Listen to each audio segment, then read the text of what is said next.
Good evening, everyone, and welcome to this year's Walter Westman Lecture on Science, Humanity, and the Environment.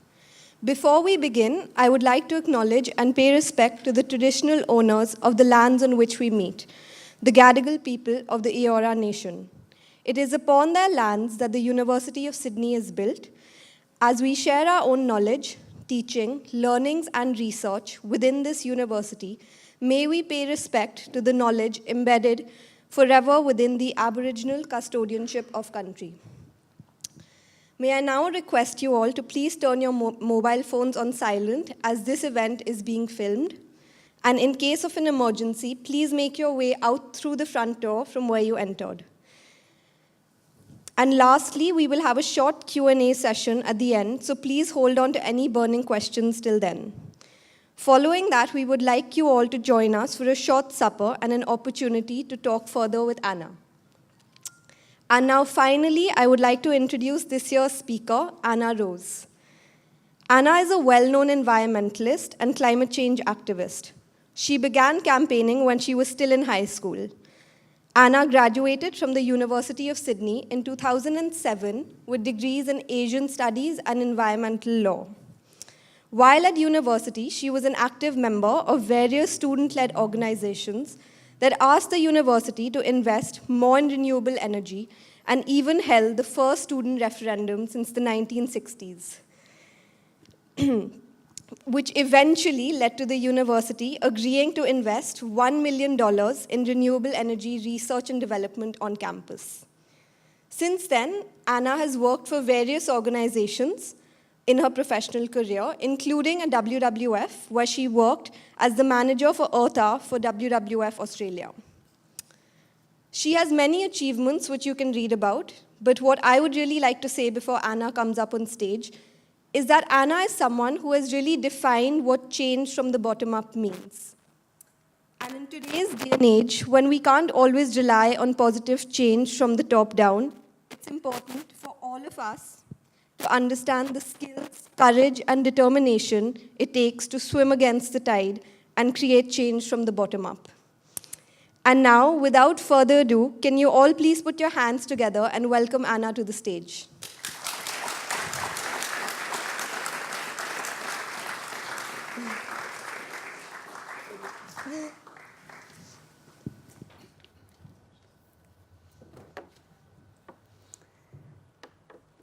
Hi, everyone. I would also like to begin by acknowledging country, by acknowledging the Gadigal people of the Eora Nation and paying my respects to their elders, past, present and emerging. And I would also like to acknowledge everyone here at International House, members of the International House Council, all the fellows of International House, residents, and all of you for choosing to be here tonight to listen to this lecture. A special thank you to Bradley Kunda and to Malika for that lovely introduction and welcome. It is very special to be back here at Sydney University tonight, and particularly so to be here at International House, where, it is particularly special to be back here at Sydney Uni, but also International House because my mum lived here in the 1970s, and she told me about her time here, which was apparently very fun, and she's got lifelong friends that she still remembers. So I know it's a very special place, and in general, in the time that we are in Australia's political history, universities have never been more important. In this era of huge attacks on our right to protest, our democracy, our political discourse, universities and residential colleges like this one are incredibly important places and have a long history of nurturing the next generation of change makers and activists and progressive thinkers. During my time here at this university, I went to lots of lectures like this one, and I was involved in a lot of clubs and societies and the student union and edited the student newspaper, and I hope that this generation of students has those same opportunities. I was disappointed to hear over dinner with some of the students that two of my favourite clubs, Sydney University Clowning Around Society, maybe doesn't exist anymore. and Buffy Sock, where we used to sit and watch episodes of Buffy. Also may not exist anymore, but that's okay. I'm sure there's many other fun clubs that have popped up in their place. But seriously, without the experiences that I had at this university, the odds of me going on to do the work that I have done in the environmental space would have been much lower, and so I'm very grateful to have had that opportunity. Now, in my research for this lecture tonight, I wanted to learn a bit more about Walter Westman, the man in whose honour we are here tonight, whose legacy we're remembering.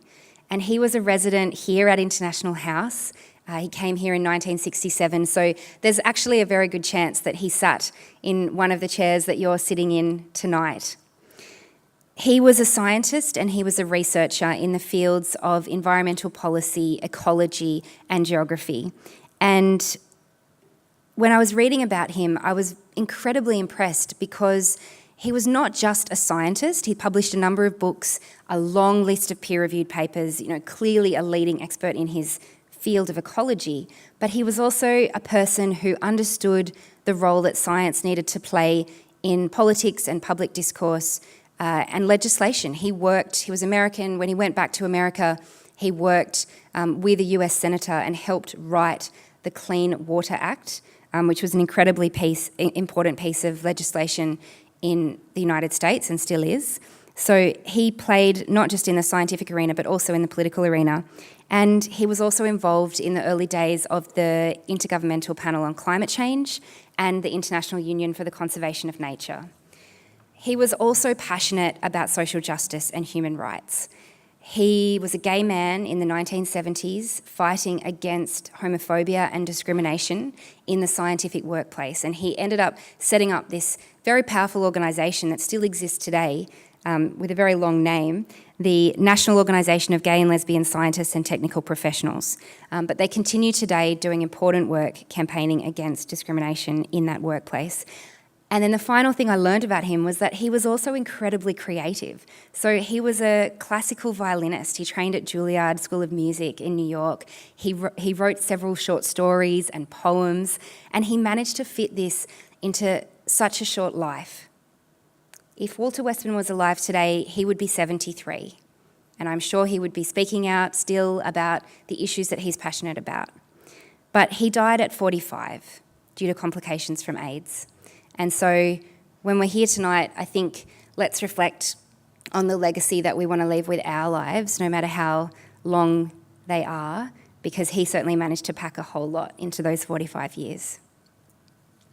So we're here tonight to discuss climate change, an issue that Walter Westman was involved in. And I'm sure you all are aware of the basics of climate science. I won't go into it. You know, I'm sure, that this year has been the fourth hottest year on record globally, only behind 2015, 2016 and 2017. And we're heading into another El Nino at the moment, so it's likely next year will be even hotter. I'm sure you're aware that right now, huge parts of Australia are in drought. 100% of New South Wales is drought declared, 60% of Queensland. Many parts of Queensland have been in drought for 6 or 7 years now. I work with farmers with a lot of my time at the moment. I work with a group called Farmers for Climate Action, so I hear these stories firsthand about what drought means for rural communities and for those families. And it's not just about higher food prices, it's about whole communities, the social fabric really dissolving. Fires have been raging across much of the Northern Hemisphere. I was flying out to Central Australia a couple of weeks ago looking at how dry the land was, hearing about bushfires in winter in New South Wales, whilst watching on the news devastating scenes of flooding in India where people lost their lives, and just thinking climate change is here now. When I started getting involved in this issue, we were talking about what would happen to our kids and our grandkids. Well, it's happening now. And for me, it was actually drought that got me involved in this work, because my mum's family, and my auntie is here tonight, my mum's family are farmers, and so I spent a lot of time growing up on my grandparents' farm and my uncle's farm. And so when I learned about climate change in high school, I remember I was 14 years old, I was in year 8, science had never been my favourite subject at all, but I remember my science teacher talking about the water cycle and just explaining that climate change was making droughts longer and hotter and drier, but then warm air holds more water, which means more intense storms, and when it does rain, more intense flooding. And it was at that moment that I remember realising this isn't about polar bears. I mean, I like polar bears, but this is about people and food security and the infrastructure that we depend on to have a civilization that can function and look after people. And so that's what got me involved, was realising that we were the generation that were learning about it, and we were the generation that had the opportunity to do something about it. And that realisation, I sat with it for a while not knowing what to do, and someone said to me, start where you are. So I was at high school, I started at high school, set up an environment group, did lots of sustainability work, and then came to this university which had such a strong student movement, and realised that, like Malika said, we are so lucky to live in a country where change can come from the bottom up. It doesn't have to come from the top down. We don't have to wait. We can be part of that change. And so I've got a photo actually of, this is Walter Westman with a koala. Very cute. And then these are some of my friends when I went to Sydney Uni. So this is outside the big library outside Fisher, and you can tell how long ago it was because of the phone that Tony's holding, which is, I think, the first Nokia. And we ran a huge student campaign to convince our university, as Malika said, to invest $1 million in renewable energy research and development on campus, but also to put more money and more focus into sustainability measures. And we did it by involving all aspects of the university. So we got all the faculties on board. We got the cheerleaders, the footballers, all of the sports clubs. We used to stand outside the university senate handing them sunflowers to symbolise solar power as they went in. And we also camped on the front lawns outside the quadrangle, which eventually the police came and dragged us away. But the university got the message that students felt very passionately about this issue. And then that ended up catalysing a movement around Australia of students who were doing the same thing at universities, Newcastle University, ANU, Monash University, Melbourne University. They all followed the lead of students here, and we ended up with this thriving student movement calling for action on climate change. So I want to do a little bit of maths with you now. Anyone here study maths? Surely there's some mathematicians. Okay, well that's good. I'll keep it really simple then. We just have 3 numbers to understand that I want you to get your heads around to understand the situation that we're in when it comes to climate change. The first number is 2 degrees. 2 degrees is what climate scientists call the reddest of red lines that we cannot cross. So the world has already warmed almost 1 degree Celsius on average over what it was pre-industrially, before we started burning fossil fuels. And climate scientists tell us that if we get past 2, then it becomes the point of no return, where these natural feedback mechanisms kick in, and it really becomes impossible to avoid runaway climate change that is going to threaten all of the things that we hold dear. So 2 degrees, we have to stop global warming getting to 2 degrees. The second number, 565. 565, here I have a slide, is the amount of gigatons of carbon that we are allowed to pour into the atmosphere before we hit that 2 degrees number. This was all set out in Bill McKibben's Rolling Stone article a number of years ago. If you haven't read it, it's well worth reading. And it was based on this number, based on climate science, how much more carbon pollution can we burn before we hit that 2 degree limit. They call it the carbon budget. And then the third number is 2,795. This is the scary number, because this is the number of gigatons of carbon pollution that fossil fuel companies are planning to burn, because this is the number of gigatons of carbon that that they own in their coal, oil and gas reserves already. Not even the new ones that they're trying to explore now, the ones they already own. So, given none of you are mathematicians, I'll make it really simple. The problem with this is that 2,795 is bigger than the other number. 5 times bigger. And this is why, if you've heard the term the critical decade for action on climate change, it is now. We have to stop that carbon pollution before it gets into the atmosphere, or we will hit 2 degrees and go over. So, I have a question. Does anyone look at this and see Donald Trump denying climate science and see Scott Morrison, our new Prime Minister, waving a lump of coal in Parliament like it's his teddy bear and feel overwhelmed? Sometimes, some of you. So, sometimes it can feel like this problem is so big and we are not powerful enough to do anything about it. So if you feel like that, this is for you, the rest of my talk. I'm not going to talk about the problem anymore. I'm going to talk about hope and courage and what we can do to solve it. Because everyone loves movies about saving the world, right? Like, who's seen those action movies? There's helicopters, there's drama, there's excitement, there's fun, there's romance, and we end up saving the world. So we get the chance to do that. Our generation, those of us alive today, we can stop that carbon bubble bursting. We can keep global warming below 2 degrees. There's going to be less helicopters and more meetings, but we can do it, and it will still be fun. So I'm going to share some tools that will help you figure out the next steps that you can take and the role that you can play. But first, I'm going to give you 4 reasons for hope. 4 reasons why I know that it is worth your time and energy and passion to tackle this crisis, and why we can still bring it back from the brink. Okay, so reason number 1, the solutions already exist.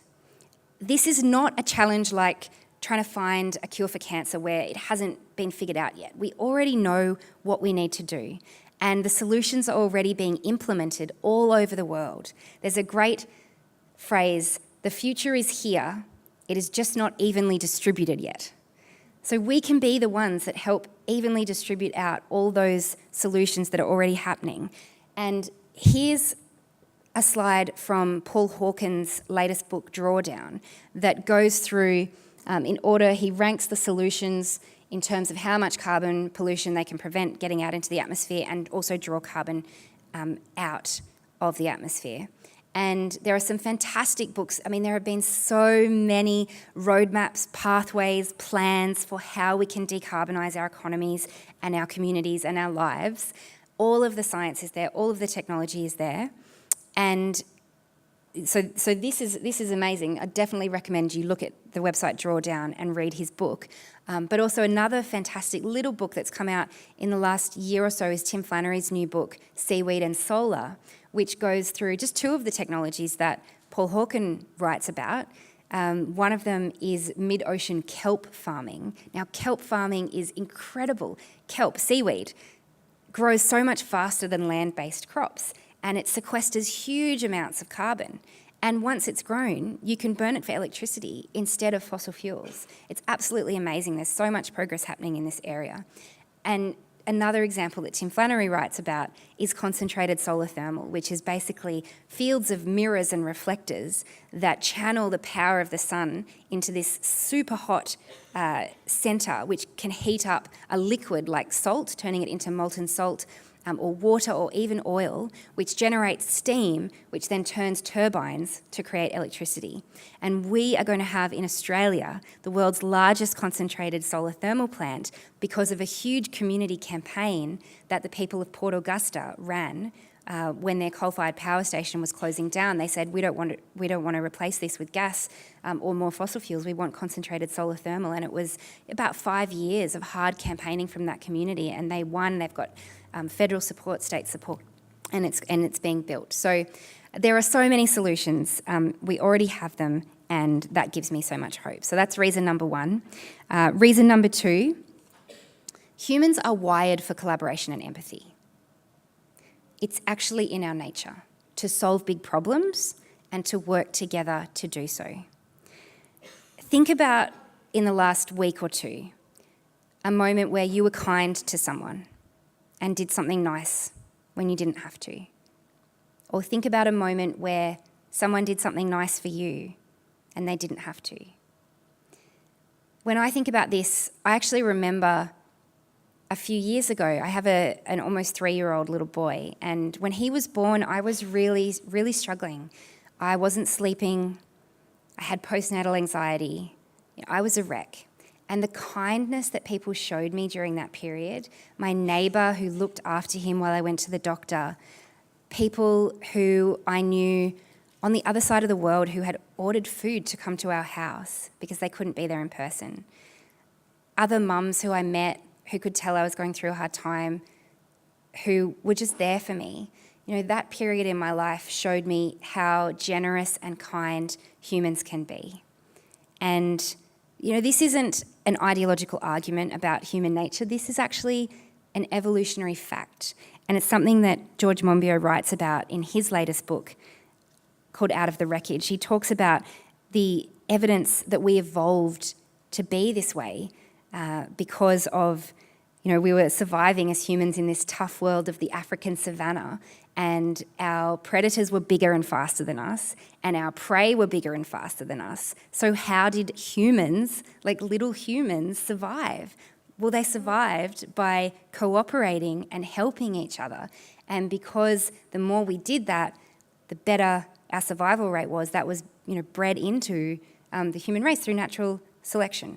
And so we know that unique to other mammals, we actually display enormous amounts of empathy and kindness and cooperation. So we just need to be able to have structures that allow us to bring that out and work together. And we're good in a crisis. So reason number 2, humans are good. We can solve this.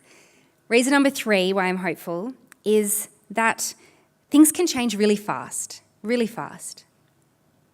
A few weeks ago, I went camping. I had the absolute privilege of going camping out with traditional owners and Indigenous rangers out near Uluru. And we left Yalara on a bus, and we knew we were going to have not much mobile reception.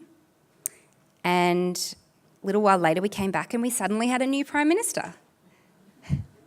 Things can change very fast. But throughout history, you've seen public attitudes change fast, and governments, when they want to, they can act very fast too. I mean, Walter Westman, gay man in the 1970s, huge amounts of homophobia. Only a few decades later, Australia has marriage equality. And we were the 25th country in the world to achieve that. So if you'd told that to Walter Westman in the 1970s, so many people would have said that was impossible. But it happened.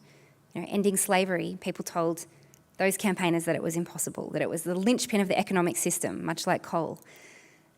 It happened. Women getting the right to vote, all of these things, attitudes can change. And then governments can act quickly. World War II, overnight almost, factories that had been producing cars started producing weapons because it had to happen. Now, this isn't a war against two civilizations. This is a war for civilization. But humans are good in crises. Malika announced the emergency exits at the start. We plan for crises. We're good when things are going to go wrong. We know where we're going to head, and we can get there in this crisis too. My last reason for hope is that the largest global movement in history is already active on this issue. Paul Hawken, the same man who wrote Drawdown, a few years ago decided he would do some research about the number of organisations that were out there campaigning on environmental and social justice and human rights issues, and the ones that were connected as well. And he started counting them because no one had. And he came up with a list of 1 to 2 million organisations around the world who are working to restore our environment. So I could read these out. We would be here all night. We would be here all day tomorrow. I hope you had no weekend plans because we'd be here all weekend. We would be here for over a week. Don't worry, I'm not going to read them out. But I am going to show you a little video of some of the images and some of the people involved in the global climate movement that gives you a sense of just how big this movement is. Dear Mata Filipino, you are a 7-month-old sunrise of gummy smiles. You are bald as an egg and bald as the Buddha. Your thighs that are thunder, shrieks that are lightning, so excited for bananas, hugs, and our morning walks along the lagoon. Dear Mata Filipino, I want to tell you about that lagoon, that lucid, sleepy lagoon lounging against the sunrise. Men say that one day, that lagoon will devour you. They say it will gnaw at the shoreline, chew at the roots of your breadfruit trees, gulp down rows of your seawalls, and crunch through your island's shattered bones. They say you, your daughter, and your granddaughter too, will wander rootless, with only a passport to call home. Dear Mata Filipino, don't cry. Mommy promises you, no one will come and devour you. No greedy whale of a company sharking through political seas, no backwater bullying of businesses with broken morals, no blindfolded bureaucracies gonna push this mother ocean over the edge. No one's drowning, baby. No one's moving. No one's losing their homeland. No one's gonna become a climate change refugee. Or should I say, no one else. To the Carteret Islanders of Papua New Guinea and to the Taro Islanders of Fiji, I take this moment to apologize to you. We are drawing the line here. Because baby, we are going to fight. Your mommy, daddy, boo-boo, Jimma, your country, and your president too, we will all fight. And even though there are those hidden behind platinum titles who like to pretend that we don't exist, that the Marshall Islands, Tuvalu, Kiribati, Maldives, and Typhoon Haiyan in the Philippines, and floods of Pakistan, Algeria, and Colombia, and hurricanes, tidal waves, and earthquakes didn't exist, still, there are those who see us. Hands reaching out, fists raising up, banners unfurling, megaphones booming, and we are canoes blocking coal ships. We are the radiance of solar villages. We are the rich, clean soil of the farmer's past. We are petitions blooming from teenage fingertips. We are families biking, recycling, reusing, engineers dreaming, designing, building, artists painting, dancing, writing. We are spreading the word.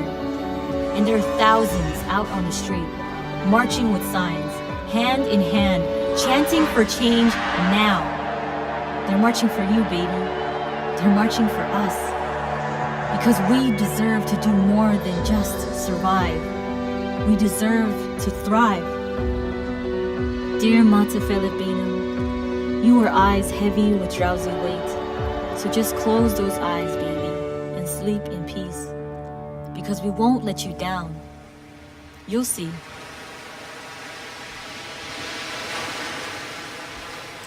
So that was Kathy Jetnal-Kijner, who is an incredible spoken word poet and part of the Pacific Climate Warriors with 350.org. And she is one of the millions and millions of people working to solve this challenge and to be part of this global movement.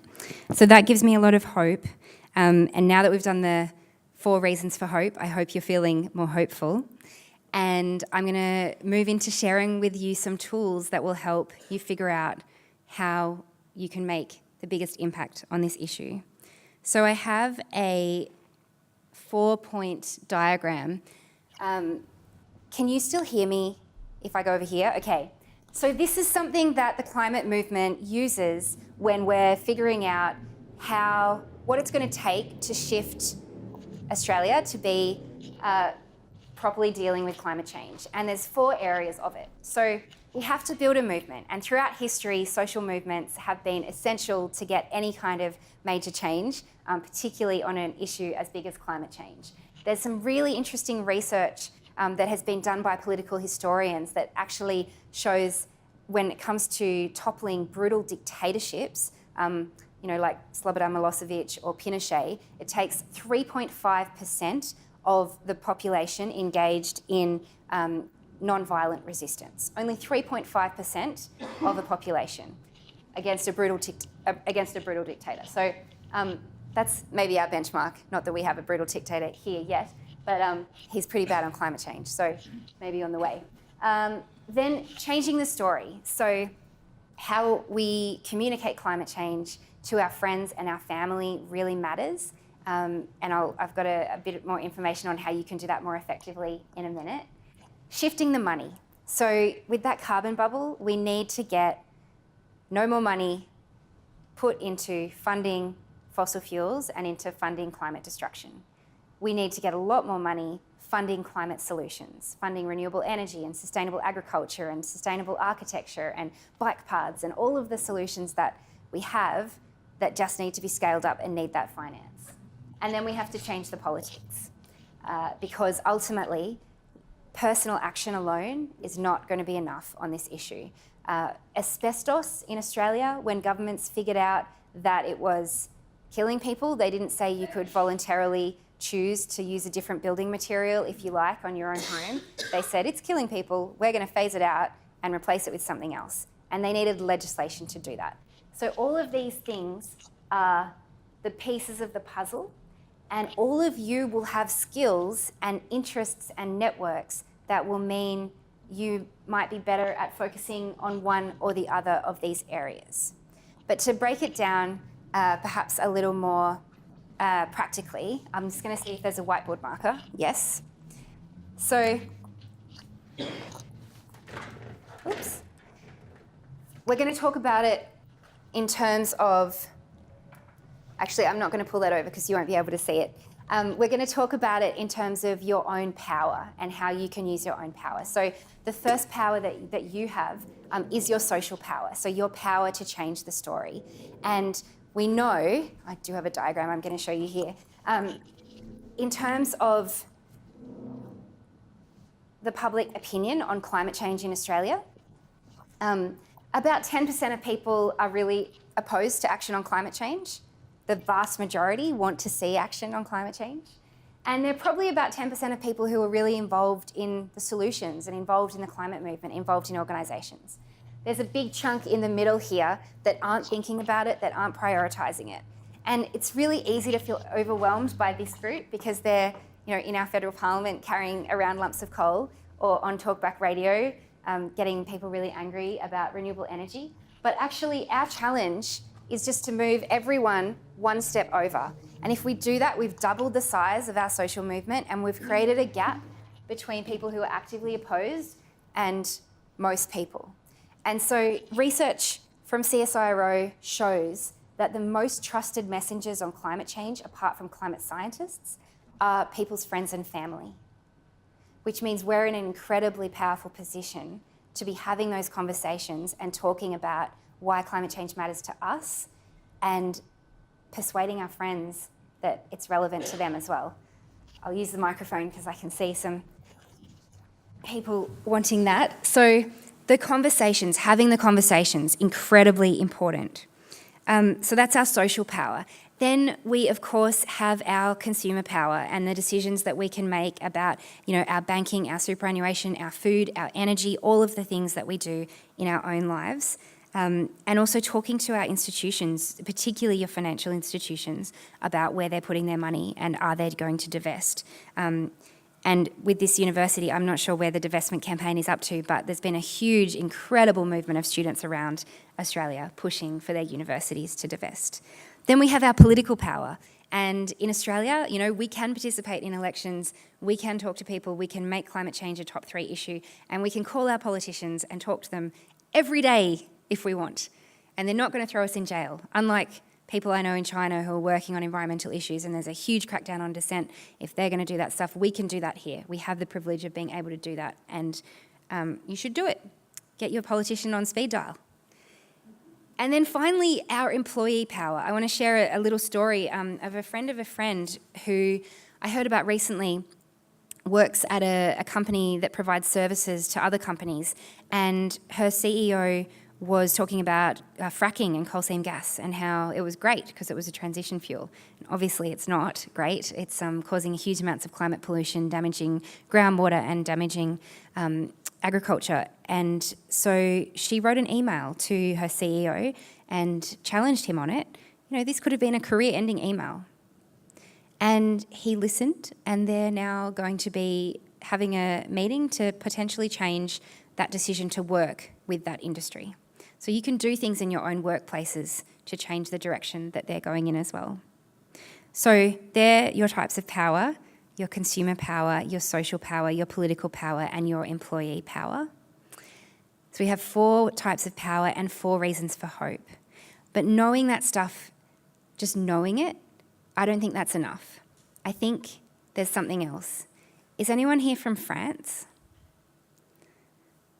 Any International House residents from France? That's okay, maybe some of you speak French. Does anyone know where the word courage comes from in French? Yes? Yes, la cœur, heart.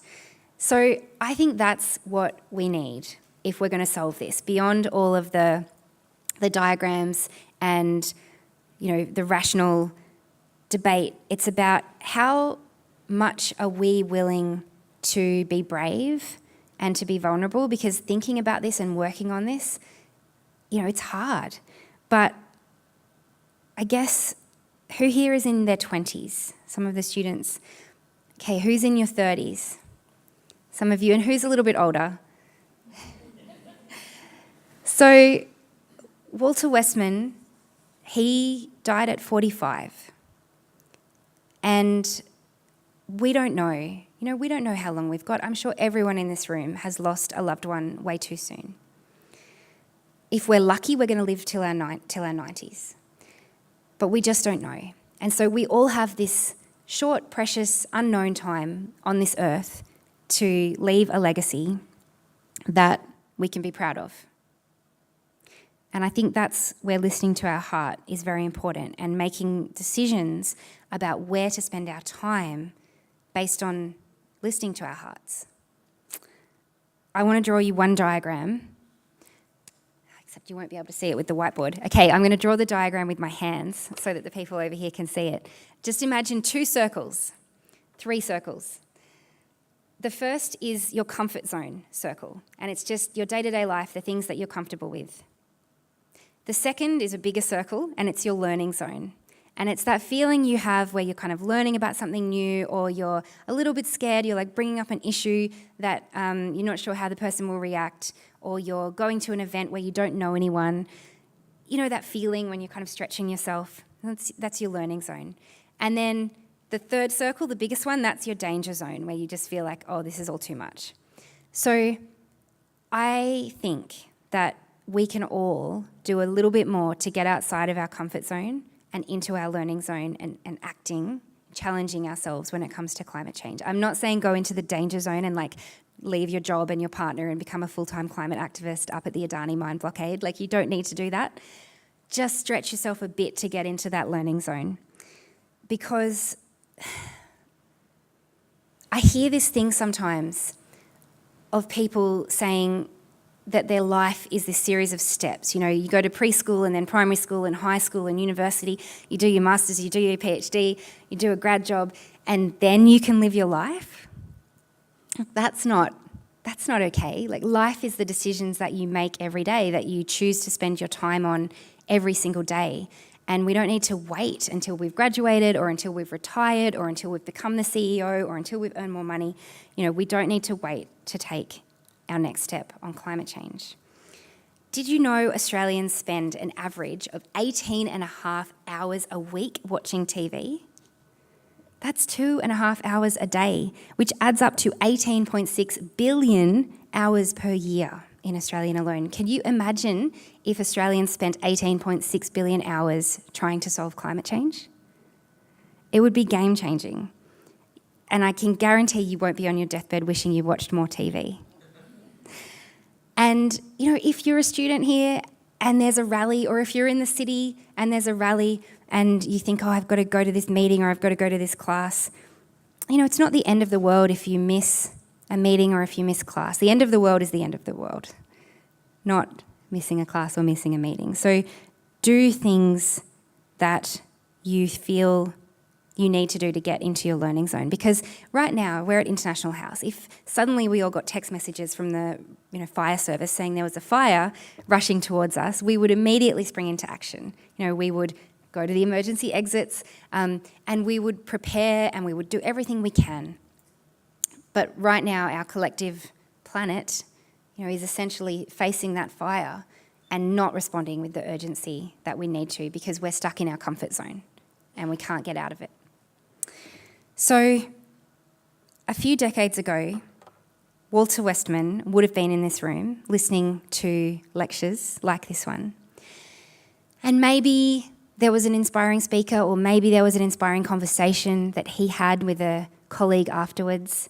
I don't know what made him go on to live such an extraordinary life and do so much in the field of science and human rights and social justice and creativity. But maybe tonight one of you will be inspired by his legacy to go on and do something extraordinary, or even just to do a whole lot of little ordinary things that together add up to making a big difference. And maybe in a few decades from now, someone will be up here giving a lecture about your life and the legacy that you left.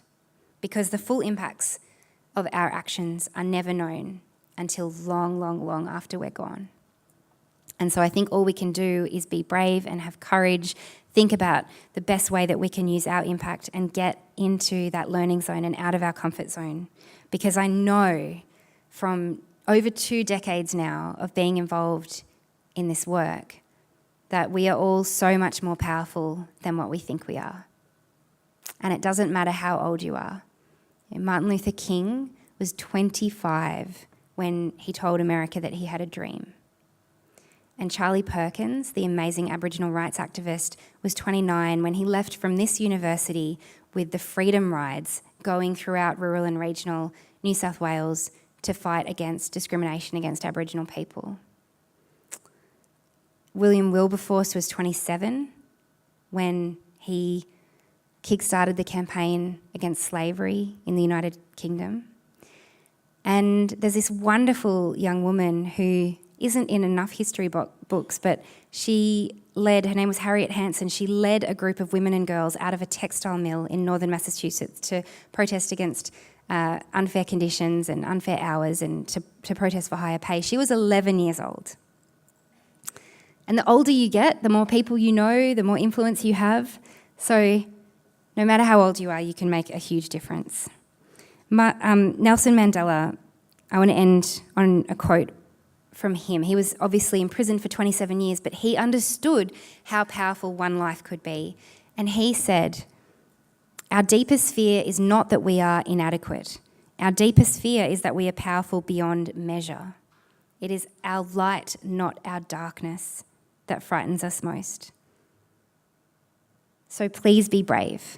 You don't need to wait until you graduate. You don't need to wait until you're the CEO. You don't need to wait until you've retired. You don't need to wait until you've made a lot of money.